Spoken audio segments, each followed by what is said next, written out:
Assalamualaikum warahmatullahi wabarakatuh. Berikut ini materi pertemuan ke-10 digital marketing, yaitu terkait Facebook advertising. Apa itu Facebook advertising? Ialah Facebook Ads adalah media beriklan yang ditujukan kepada pengguna Facebook sebagai audiensnya. Lalu penempatan iklannya biasanya berada pada beranda ataupun ada di sidebar. Terdapat beberapa macam iklan yang disediakan oleh Facebook. Nah, mungkin teman-teman mahasiswa pernah ataupun sering membuka akun Facebooknya. Seringkali pasti kita melihat ada iklan-iklan yang tertampil di beranda kita. Biasanya ada yang sebelah kanan, memancing ke bawah, ataupun ada yang bagian atas. Nah, itu salah satu bentuk dari bagaimana Facebook mengiklankan sebuah produk ataupun jasa periklanan. Lalu Facebook advertising bisa berbentuk iklan video dan juga iklan gambar. Facebook juga memiliki beberapa kategori iklan yang dilihat dari tujuannya. Misalnya untuk meningkatkan impresi pengguna Facebook terhadap sebuah produk, ataupun untuk meningkatkan traffic. Traffic ini artinya pengunjung yang mengunjungi sebuah situs website yang mengiklankan produknya di Facebook, kemudian ada lead dan lain sebagainya. Kemudian Facebook advertising adalah salah satunya kenapa perlu kita menggunakan Facebook advertising, karena pertama Facebook memiliki pengguna terbanyak dunia. Nah, Facebook salah satu ataupun peringkat teratas platform media sosial dengan pengguna terbanyak di dunia. Dengan rincian penggunanya sangat aktif, demografinya beragam, artinya ada yang tua hingga yang muda.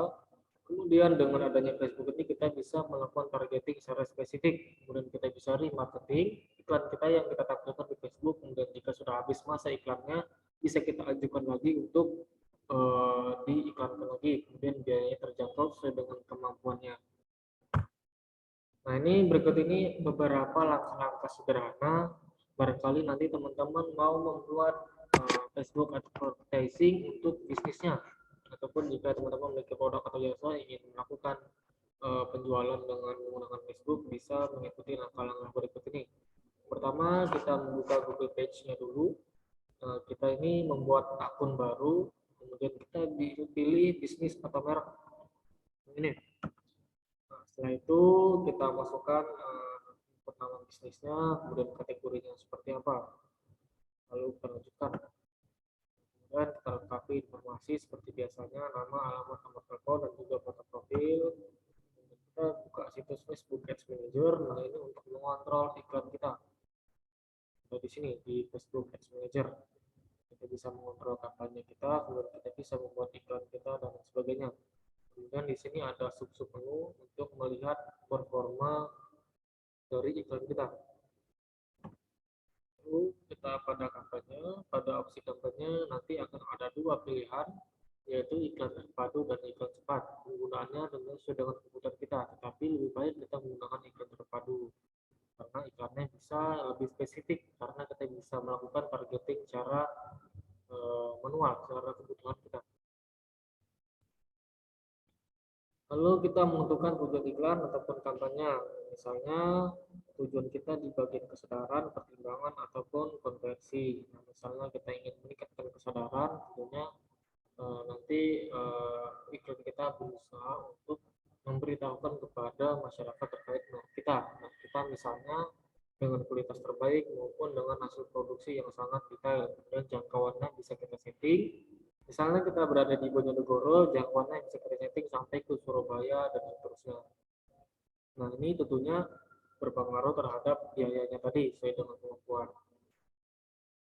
Dan ada tujuan-tujuan lainnya sesuai dengan kebutuhan kita. Nah, lalu di sini ada beberapa jenis iklan yang perlu kita pahami. Pertama ada cost per click atau biasa kita sebut CPC, ada cost per mile, kemudian ada cost per view, kemudian ada cost per action, lalu cost per like.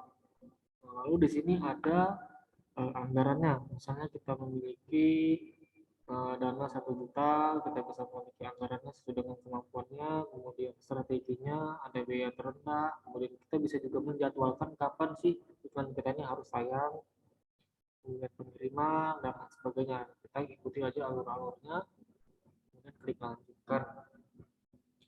Nah, CPT sendiri yang kita singgung tadi sebelumnya, CPT adalah jenis pembayaran iklan berdasarkan banyaknya klik. Jadi ketika iklan kita diklik ataupun kita punya Facebook kemudian ada iklannya, maka per klik oleh pengunjung tadi kita bisa mendapatkan apa namanya, bisa mendapatkan uang, kemudian bisa juga berdasarkan klik tadi bisa ditentukan berapa biaya yang harus kita bayar kepada Facebook. Kemudian ada biaya CPM. CPM-nya dihitung per 1000 penayangan iklan. CPV cost per view, jenis biaya iklan per satu kali lihat. Jadi iklan ini cocok untuk produk yang lebih menarik ditampilkan melalui video. Kemudian perhitungan klik per action berdasarkan transaksi yang terjadi di website. Ada registrasi member, download ebook, dan lain sebagainya. Lalu klik per like merupakan jenis perhitungan biaya iklan berdasarkan banyaknya like untuk halaman Facebook. Jika kita memposting sesuatu yang bersifat iklan, jika like-nya banyak, maka perhitungan biaya akan didasari oleh jumlah like tadi. Lalu selanjutnya kita membuat nama iklan dan tujuan trafficnya. Misalnya iklan kita untuk dewasa ataupun produk-produk untuk dewasa, misalnya pakaian, meja untuk orang dewasa dan sebagainya. Lalu kita ini ingin meningkatkan di mana penjualannya, apakah nanti dengan iklan yang kita tampilkan ini ketika diklik apakah pengunjung langsung beralih ke website ataupun ke aplikasi ataupun ke messenger ataupun melalui WhatsApp. Nah, ini nanti bisa disetting sesuai dengan kebutuhan. Lalu menentukan target audiensnya, pemirsa khususnya kita bisa pilih di sini. Kemudian ada lokasinya di Indonesia, bisa di Bojonegoro, bisa kita persempit lagi kabupaten.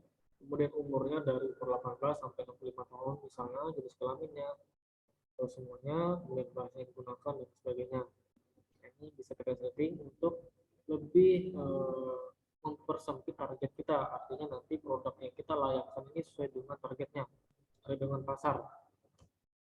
Lalu menentukan penempatan. Nah, penempatannya ada kapan misalnya sebuah iklan ini berada di posisi kiri ataupun kanan di Facebook ataupun posisi atas ataupun bisa di posisi bawah. Ini bisa kita tentukan ataupun bisa melakukan penempatan otomatis yang akan disesuaikan oleh Facebooknya sendiri. Lalu ada anggaran dan jadwal, ini kapan iklan kita harus terbit dan sebagainya bisa kita sesuaikan. Nah, lalu menentukan format iklan. Jadi, format iklan misalnya bentuknya dalam seri berbaris-baris kotak-kotak seperti itu ataupun bisa berupa gambar tunggal. Ini jenis iklan yang akan kita tayangkan ya. Bisa berupa gambar, bisa berupa video, tayangan, slide, dan koleksi. Nah, gambarnya kurang lebih seperti ini. Lalu ada membuat teks iklan. Nah, misalnya di sini ada niaga hoster. Kita di sini tautan, artinya kita bisa menginputkan URL websitenya, kemudian kita bisa menulis teks pilih web hosting terbaik sekarang juga. Nah, ketika kita sudah menulis ini, maka nanti iklannya akan muncul seperti ini. Pilih web hosting terbaik sekarang juga. Ini ada kemudian ada tulisan yang bersponsor. Nah, artinya browser melakukan periklanan menggunakan Facebook advertising. Dengan batas lengkapnya ini nanti tergantung apakah nanti langsung masuk website, ke aplikasi, messenger atau WhatsApp, nanti bisa kita sesuaikan. Lalu kita memilih gambar, judul, dan tautan. Pilih gambarnya, ada resolusi dan segala macam. Judulnya kita pilih yang mana. Kemudian URL-nya kita masukin websitenya tadi. Nah, jadi berarti kalau iklan ini ketika kita klik selengkapnya maka dia akan masuk ke website niagoster.co.id. Kemudian kita bisa memilih metode pembayaran, biasanya menggunakan kartu kredit, Mastercard ataupun Visa. Lalu kesimpulannya, Facebook Ads adalah platform iklan efektif untuk memperluas pasar. Penggunaan Facebook Ads juga tergolong mudah dan murah, sehingga bisa kita gunakan oleh jenis usaha di level manapun. Jadi kalau kita hanya punya dana 300.000 untuk beriklan, tentunya Facebook sudah bisa. Apalagi jika kita memiliki modal yang sangat banyak. Nah, itu saja untuk pertemuan materi pertemuan 10 ini terkait Facebook advertising. Jika ada yang ditanyakan, silakan di grup kelas. Untuk itu saya akhiri. Wassalamualaikum warahmatullahi wabarakatuh.